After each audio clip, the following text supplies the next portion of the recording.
mas ele firme sobre a rocha permaneceu. Olá amigos, sejam bem-vindos ao canal Defesa da Fé. Aqui quem vos fala é seu amigo, seu irmão em Cristo, irmão Medeiros. E hoje eu estou gravando um vídeo diferente, é o testemunho do Neto. Lembra aquele avião da Chapecoense que caiu?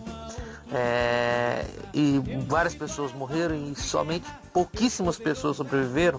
Pois é, um deles é o Neto. E antes de começar já o testemunho, eu gostaria de pedir para você se inscrever e ativar o sininho de notificação em todos, assim o YouTube te avisa. Também gostaria que você compartilhasse e nos ajudasse aí dando like. Essa é a primeira parte e nós vamos postar a segunda parte do testemunho. Deus abençoe a todos. Levantamento na área, Charles colocou dois jogadores, aí o Camilo, pé direito. Bola não ganha altura!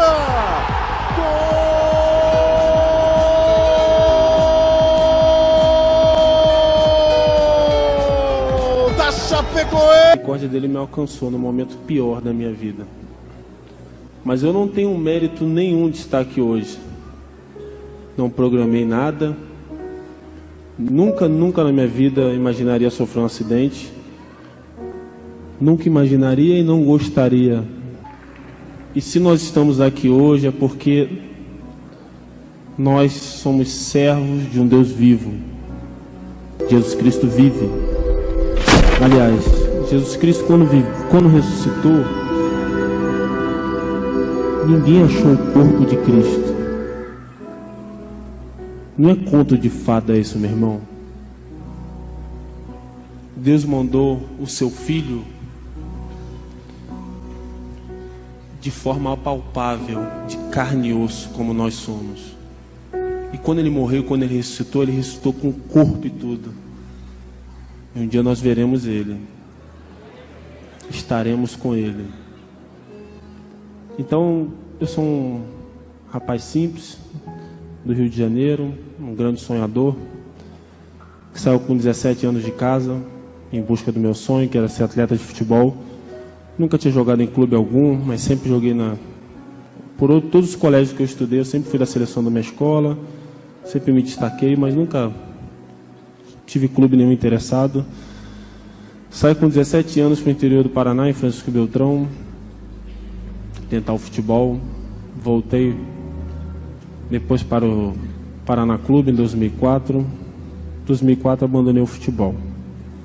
Em 2005 um empresário me viu jogar um futebol entre amigos e me chamou e falou: tem um clube para você ir. Eu já não querendo jogar futebol, mas meu pai insistindo, então pode falar. Tem um clube para te levar, Francisco Beltrão. Eu falei: não, calma aí, de novo?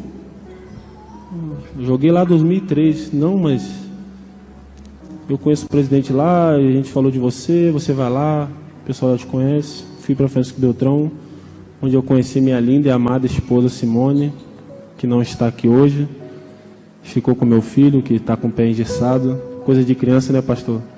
Criança, sempre acontece essas coisas. Eu tenho um casal de gêmeos com ela. A gente casou muito cedo e sem recurso nenhum.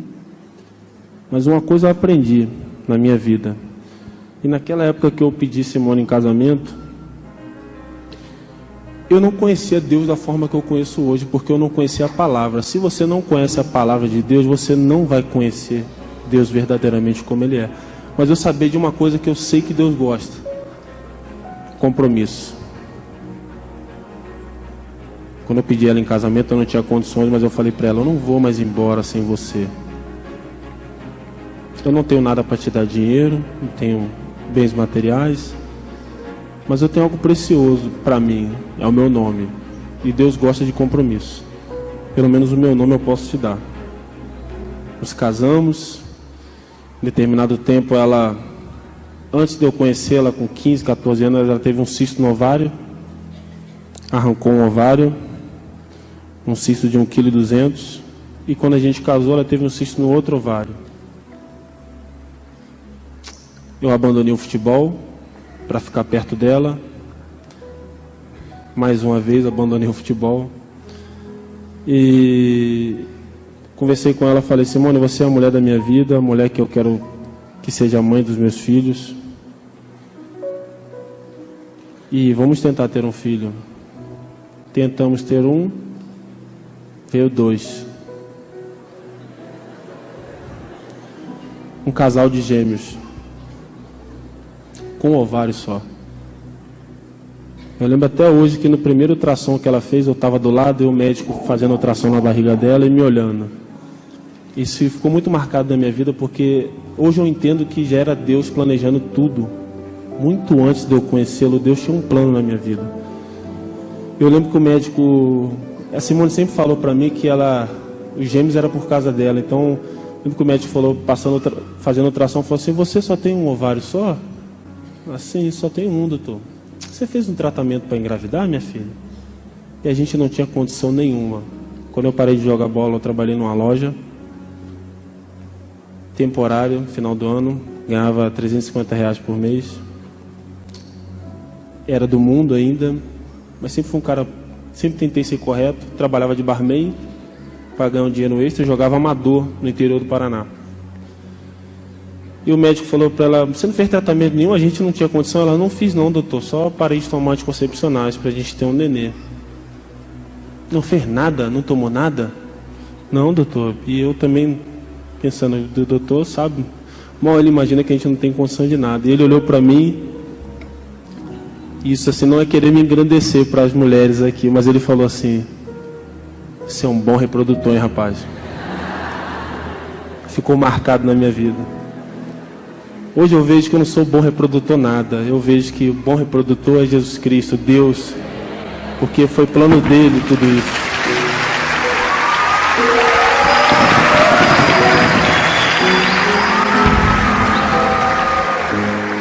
E quando eles fizeram 1 ano de idade, eu não tinha condição de fazer aniversário nem nada. E meus pais foram para lá fazer o aniversário deles. Eu não tinha dinheiro algum, mas para mim bastava. Eu tinha meus filhos do meu lado junto com a minha esposa. Eu tinha mais do que o dinheiro pode comprar: o amor. O amor não se compra, o amor não está à venda. Quem casa pensando que vai casar por bens financeiros acaba separando lá na frente. Casamento sem amor não é nada. O amor é eterno. E com 1 ano de idade meu pai foi para lá, meus filhos fizeram 1 ano, fez toda a festa, me encurralou na parede: você tem que voltar a jogar bola. Coisa de pai coruja, né? Você é muito bom jogador, você tem futuro muito grande pela frente. Eu falei: pai, mas não dá, no interior do Paraná, eu já joguei bola aqui em alguns clubes, recebo pouco. Não, você tem que voltar, eu vou te ajudar. Acabou que eu voltei a jogar em Francisco Beltrão. De Francisco Beltrão fui para Cianorte, onde eu conheci o Danilo, um goleiro que faleceu no acidente, que me ajudou a ir para o Cianorte, na época em 2008. E esse período todo que eu fiquei, 2008, 2009, fiquei longe dos meus filhos. 2009 fui para o Guarani de Campinas, longe dos meus filhos, da minha esposa, só se vendo de 4 em 4 meses, 3 em 3 meses. Mas eu tinha que pagar o preço. Eu comecei a ver que dava para me chegar mais longe. Deus começou a me mostrar: dá para você chegar mais longe. Mas eu tive muitas dificuldades. Uma delas foi antes de ir para o Guarani de Campinas. No meu último jogo pelo clube, eu rompi o ligamento do joelho. E eu fiquei pensando, dentro das minhas limitações da fé, porque eu não conhecia a palavra de Deus como eu conheço hoje, mas eu sabia da existência de Deus. Eu perguntava: meu Deus, agora que eu ganho um dinheirinho para trazer a família para perto, para ajudar eles, para estar com eles, por que isso? O Guarani me aceitou machucado, falou para o meu empresário na época: o Neto vem machucado e a hora que ele melhorar a gente assina um contrato de empréstimo. Pois bem, quando eu melhorei, recuperei, o clube soube que tinha um empresário que queria me levar para o Internacional e já não me pegou emprestado, já teve que me comprar. Então, no meio de uma fatalidade, acabei sendo abençoado, porque na minha volta eu tive que ser vendido. Eu comecei a pensar, meu Deus, pô, como agora eu voltei agora, os outros clubes me querem? Como assim? Eu estava machucado.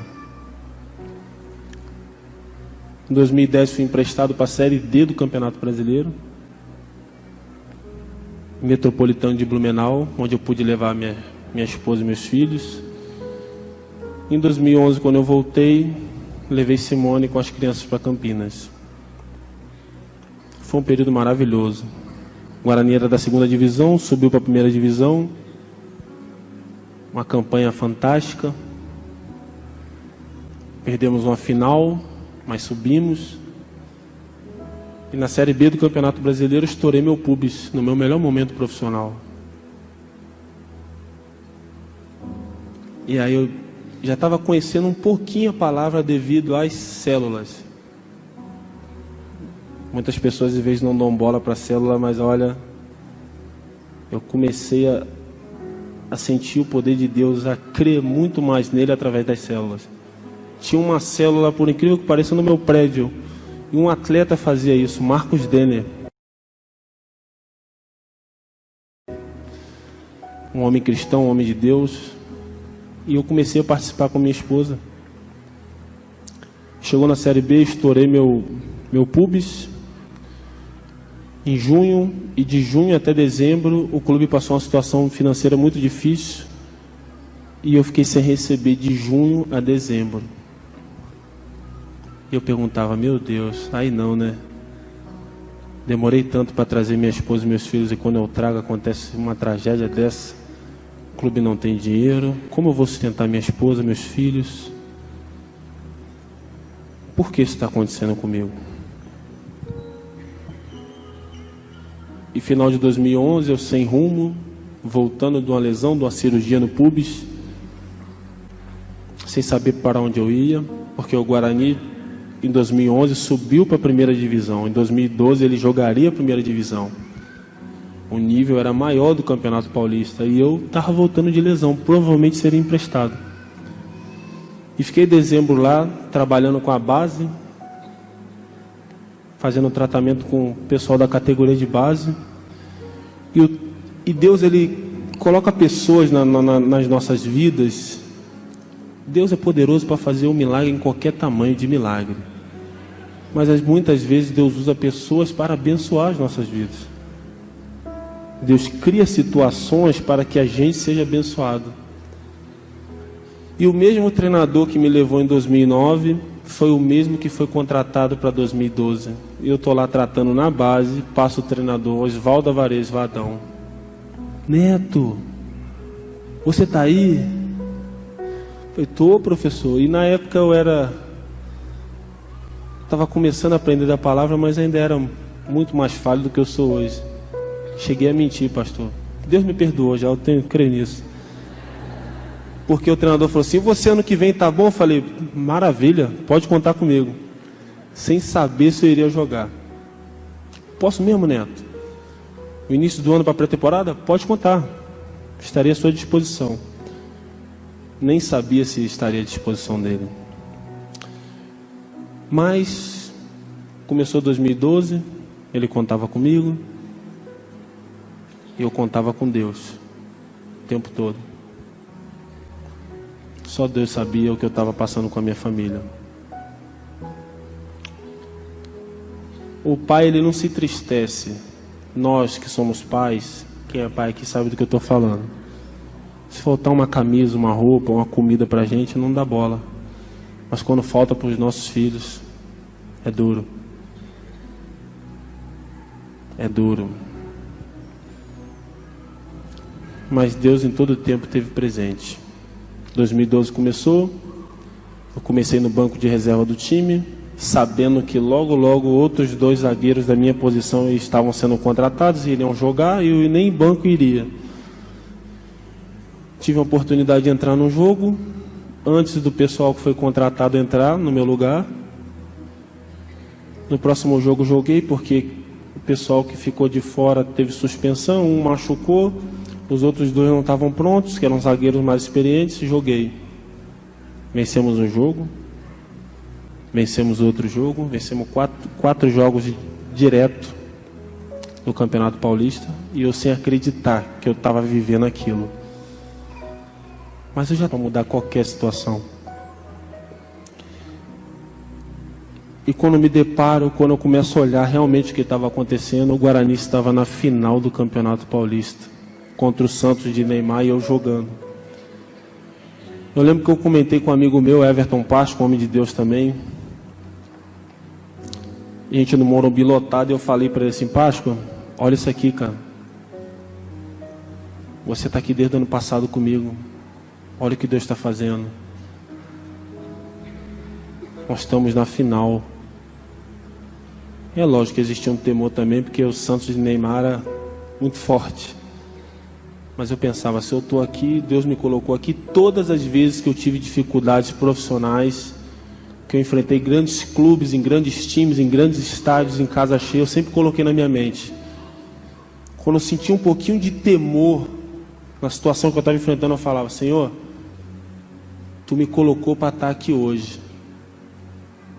Então o Senhor me dá um espírito de ousadia, igual o Senhor deu para Davi, porque eu não vim aqui para ser derrotado, não. Se o Senhor me colocou aqui, é para me fazer o meu melhor. E eu não vim aqui passar vergonha, não. Eu sempre tive isso em mente. Porque eu sei de onde eu vim. E eu sei que tudo que eu estava vivendo, não era eu que estava programando, era Deus. Mas eu não podia ter medo da situação. E quando a gente tem Deus no coração, a gente vence qualquer batalha em qualquer circunstância.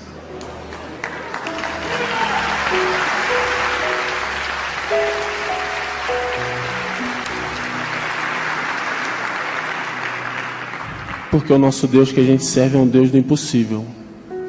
E quantos aqui que já tiveram o seu impossível na vida? Quantos aqui que muitos falaram: não vai chegar, não vai se formar, esse daí não tem jeito, esse daí não casa nunca, esse daí nunca vai para a igreja, esse é doido. Você está aqui hoje, meu irmão. Você sabe do que eu estou falando. E por incrível que pareça, na final, com 15 minutos, 16 minutos, machuquei minha posterior, saí do jogo nervoso. Meu pai me ligando a semana inteira, que falou que o Santos estava interessado em mim. Eu falei: meu pai está ficando louco. Coitado, o pai coruja, né? Deve estar lá pensando: ai, meu filho vai para um grande clube. O Guarani também é um grande clube. Sou muito grato ao Guarani, clube que eu amo até hoje. Tive momentos maravilhosos lá. E quando eu saí do campo machucado, o Muricy Ramalho, o treinador, um cara super do bem, passei por ele e falou assim: o que houve, garoto? Eu falei: professor, eu machuquei a posterior, senti uma dor na coxa aqui, saí, não vai dar certo. E quando ele falou comigo, eu saí. Eu lembro que eu saí mancando pro meu banco de reserva, pensando: oh meu Deus, é verdade, então eles estão interessados em mim. O treinador veio falar comigo, e acabou o jogo. O treinador falou comigo: eu quero você aqui, eu vou te ajudar, você vai me ajudar e eu vou te ajudar. Acabou que eu fui pro Santos, final de 2012. E eu lembro que antes de ir para o Santos, eu fiz uma oração, pedi a Deus uma oração muito ruim, pastor. Por sinal, por estar aprendendo ainda da palavra, eu não tinha entendimento. Deus também já me perdoou, eu creio nisso. Eu lembro que eu falei para Deus assim: Senhor, meu Deus, o Senhor está presente. Olha, Deus, eu quero ir para um clube da primeira divisão do Campeonato Brasileiro. E eu sei que tem um monte de time interessado em mim, meu Deus. Olha, eu estou arrebentando esse ano, né? Eu sei que o Senhor me preparou para ir para um lugar desse, porque esse ano, olha, meu Deus, o Senhor está vendo aí que eu comi a bola esse ano. Me ajuda, meu Deus. E ó, estava conhecendo um pouco a palavra, falei: se o Senhor me levar para um clube de Série A, eu vou me converter também. Meu Deus, que oração horrível. E Deus me levou. Fui para o Santos pensando: agora eu vou ser campeão. Perdemos uma final para o Corinthians, 2013, na Vila Belmiro. Em 2014 perdemos uma final no qual eu perdi o pênalti decisivo contra o Ituano. misericórdia. O sofrimento foi grande lá em casa. As pessoas não têm noção do que é perder um pênalti decisivo. Porque antes fosse só para mim o sofrimento, matava no peito. Afinal, foi para os pênaltis. No dia que eu perdi o pênalti, eu ouvi Deus falar comigo: eu estou no controle de tudo. Perdi um pênalti num estádio que devia ter uns 40 mil pessoas torcendo a favor. E depois que eu perdi, eu fui massacrado pela imprensa, pela torcida, por todos. Mas o Espírito Santo de Deus falou comigo que estava no controle. Quando eu cheguei em casa, minha esposa chorava igual criança. Perguntava: por quê? Por que você? Porque em 2013, quando eu cheguei no Santos, eu comecei na Igreja Batista Central de Santos, com outros atletas, Rafael Cabral, que está no Napoli, eles que me levaram, Alan Santos, que está no Curitiba, me levaram para conhecer, acabei gostando. Até então, eu ia nas células, mas eu era de outra igreja. Não era evangélico ainda. Mas lá em Santos, 2013 eu comecei na igreja, 2014 foi quando eu me batizei. Eu não ganhei nenhum título profissionalmente em Santos, mas eu ganhei o maior título da minha vida. Eu ganhei eternidade, graças a Cristo. Eu te batizo em nome do Pai, do Filho e do Espírito Santo. Graças ao Senhor Jesus Cristo, eu ganhei eternidade. Eu aceitei Ele como Senhor e Salvador da minha vida. Graças ao Senhor Jesus Cristo, eu ganhei eternidade. Eu aceitei Ele como Senhor e Salvador da minha vida.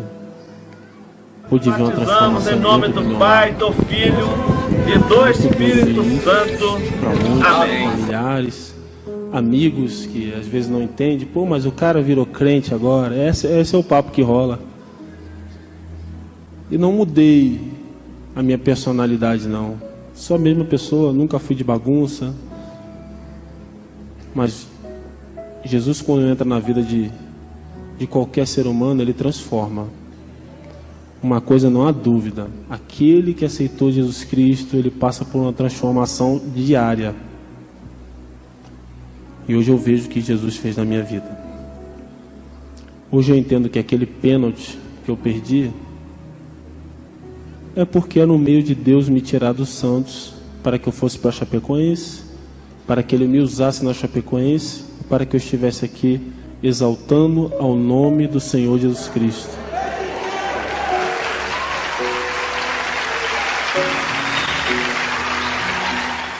A recuperação do Neto tem sido muito mais rápida do que o planejado. Do acidente na Colômbia até hoje, já foram 74 dias de recuperação. O Neto foi o último dos sobreviventes a ser resgatado, 6 horas depois da tragédia. O Neto ficou 13 dias na UTI, em Medellín, até se recuperar. Com tanto tempo no hospital e tantas lesões, a chance de uma nova cirurgia no joelho era grande. Mas estamos falando do gigante Neto. Até me surpreendeu, não esperava que ele fosse estar nesse momento com a estabilidade que ele tem do joelho. Isso... Porque é ele que merece toda exaltação mesmo. Meus irmãos, o Neto não merece nada. O Neto é só uma pecinha, uma máquina gigante. Eu começo a entender que eu não sou merecedor de nada quando eu começo a ler a Bíblia. Quando eu começo a ver que muitos aqui que passaram por aqui foram usados por Deus sem programar nada. Davi nunca programou ser o maior guerreiro da existência. Aliás, guerreiros eram seus irmãos. Ele era um cuidador de ovelhas lá, um filhinho mais novo lá, que os irmãos nem davam bola para ele. Deus fez ele o maior guerreiro já existente, o homem que mais ganhou batalhas. Sabe por que ele ganhou as batalhas? Porque ele estava com Deus e Deus estava com ele. Porque ele se apegou a Deus de tal forma. Davi se apegou a Deus de tal forma que chegava a momentos em batalhas super difíceis que ele já não temia, que ele já não tinha medo, que ele já pensava, Deus está comigo aqui, meu amigo, não tem essa. Nós vamos tomar essa terra, nós vamos tomar esse povo.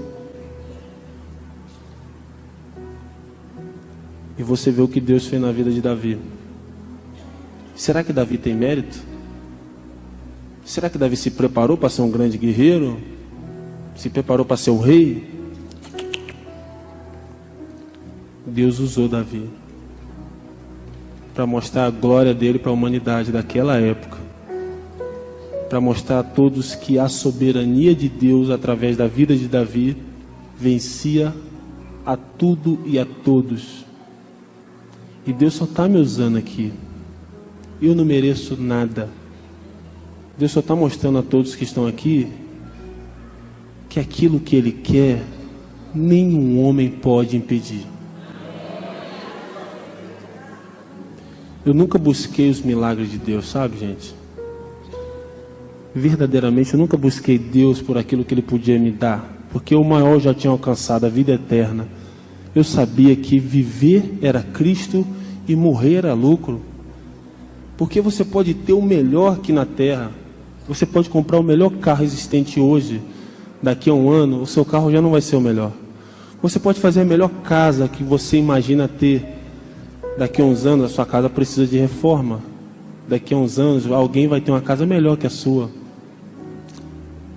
Mas por que viver é Cristo e por que morrer é lucro?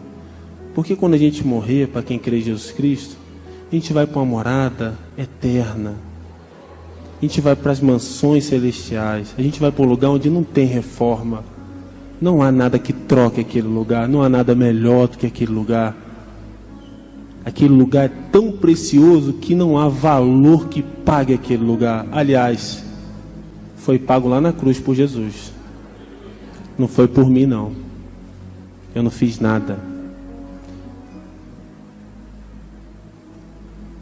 E depois de tanto tempo no Santos, joguei contra a Chapecoense em 2014 e tinha um amigo meu em comum lá na Chapecoense que veio a falecer no avião, Bruno Rangel. Um dos atacantes mais frios que eu vi na minha vida na frente do goleiro. Pensa num rapaz frio.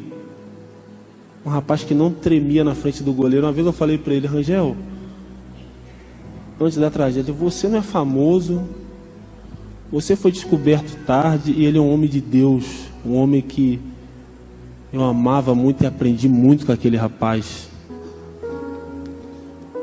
E eu aprendi a ter uma humildade com ele, porque ele era o maior artilheiro do clube da Chapecoense, ele é até hoje. Em quantas vezes eu vi aquele menino para o banco de reserva sem falar nada?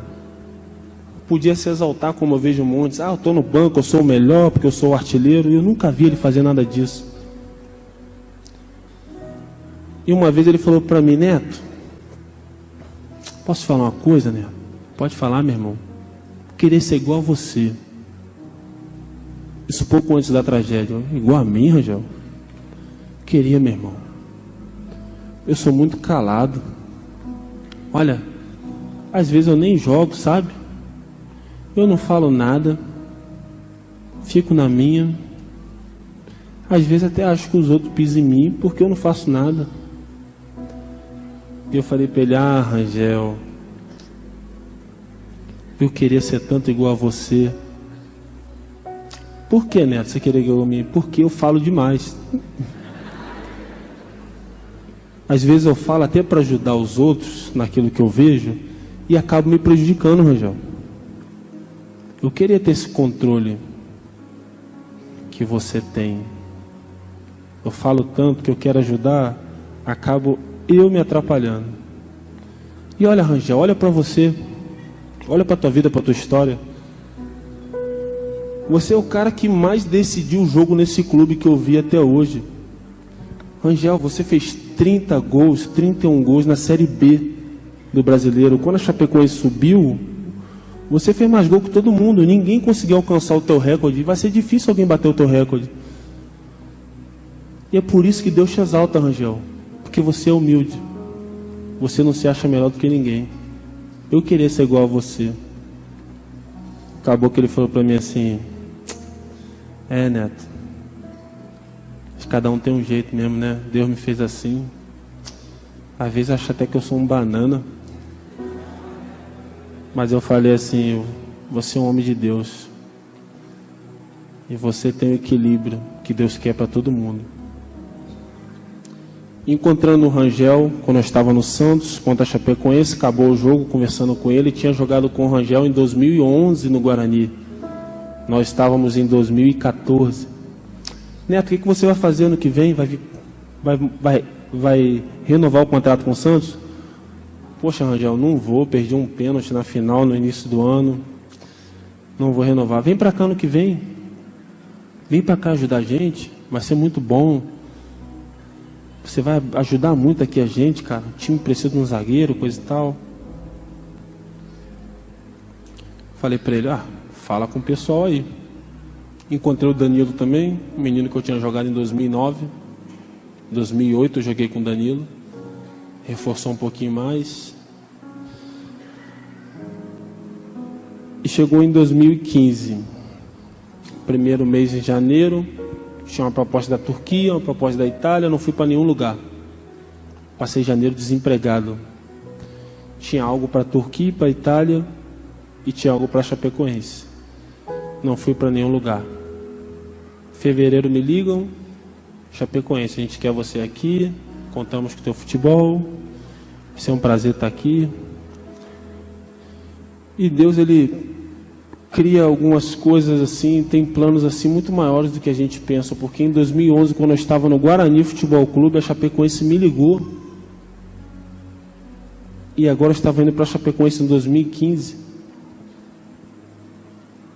Fui para a Chapecoense. Lembro que o pastor que me batizou, o pastor Carlos de Santos, lembro que ele falou para mim: filho, eu vou te ver em julho.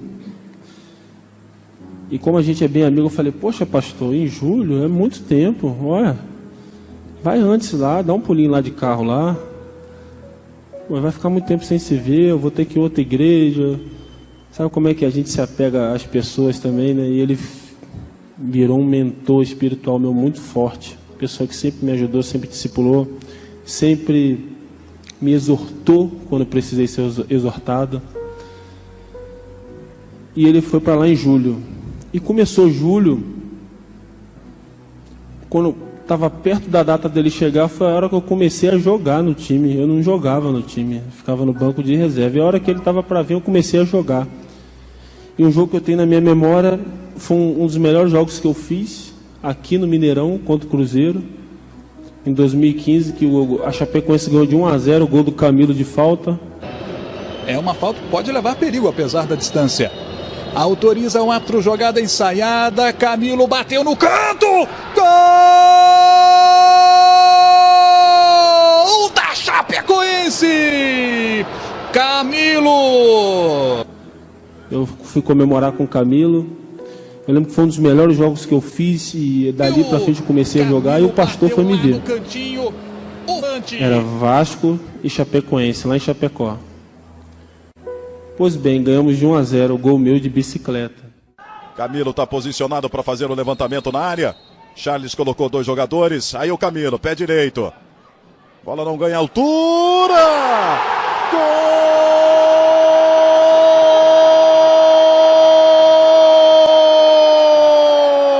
Gol da Chapecoense!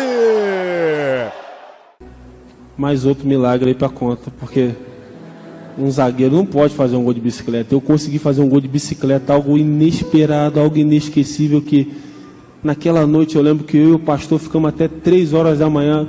Aperta o play do YouTube, pastor, que eu não acho que acho que isso não é verdade, não. Aí ele apertava, botava a tela cheia. Olha, Neto, olha o que Deus fez aqui. Eu falei: pastor, isso não sou eu, não, é Deus que está dando essa bicicleta aí, é o Espírito Santo. E a gente via e dava risada e pensava: pastor, o senhor falou em fevereiro que ia vir para cá. O senhor veio para cá, eu faço um gol de bicicleta e ganhamos de 1-0. Não tem lógica isso, pastor. Não tem lógica. Pastor, esse gol foi melhor do que os melhores gols que eu sonhei um dia em fazer. Fizemos um 2015 maravilhoso, começava 2016. E eu pensava, esse ano eu vou ser campeão pela Chapecoense. Nós temos um time para ser campeão. Começou o estadual, no dia do aniversário dos meus filhos, tomei uma pancada, caí no chão sem os movimentos da perna. Tive um problema de hérnia discal. Mais de 5 milhões de pessoas têm patologias nessa região do corpo. Em todo o mundo, pelo menos 80% da população sofre ou ainda vai sofrer com esses problemas. Um dos mais comuns é a hérnia de disco. Na minha cervical. Fui para o hospital direto. No hospital as pernas começaram a voltar a se mexer. Muito assustado eu estava. E tentei voltar a jogar, fiz um tratamento, voltei a jogar, só que não estava conseguindo mais ser o que eu era antes. Em um treino eu matei uma bola no peito. Quando abri o olho estava tudo rodando, tudo muito lento. Eu vendo tudo em câmera lenta, toquei a bola para o meu companheiro e não falei nada. Falei, não vou falar nada para ninguém. Cheguei em casa e falei para Simone que atura esse teimoso aqui. Falei para Simone, olha, meu corpo está estranho, eu matei uma bola no peito e eu não perdi um pouco da noção das coisas. Moça, tem que falar para o médico. Simone, eu não vou falar nada para o médico, não. A gente já está na final, a gente vai ser campeão, vou ser campeão jogando dentro de campo. Ela falou assim, tu vai falar para o médico, senão quem fala sou eu. Jeito de mulher brava. E eu falei assim, eu não vou falar não e me deixe ser campeão. Porque eu perdi uma final para o Santos lá no Guarani. Eu fui para o Santos, perdi 2 finais seguidas. E esse ano eu vou ser campeão jogando e ninguém me tira isso. Não deu tempo. Fui treinar, não aguentei treinar. Fiquei de fora da final. Na final jogou um grande amigo meu, um irmãozão. Uma pessoa que eu admiro muito, Rafael Lima, que está agora na América Mineira aqui, fazendo um grande trabalho. Vai subir com a América Mineira em nome de Jesus. Pessoal, este outro jogador que o zagueiro Neto está falando em seu... Muito de você como o capitão da Chapecoense, com a camisa do Verdão e a tarja de capitão no braço. Por que você não estava no voo? Uma opção técnica? Estava lesionado, cumprindo suspensão? Estava tendo uma sequência boa com o Caio e tive uma lesão. Costumava dizer no vestiário que quem deixasse a camisa cair no chão não ia conseguir mais colocá-la. E foi isso que aconteceu.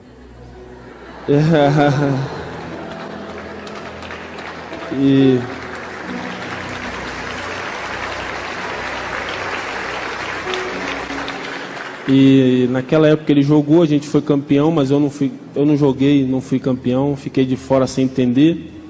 E na mesa de cirurgia o médico fez outros exames em mim de última hora e falou assim, Neto, nós iríamos tirar um disco seu e colocar uma placa.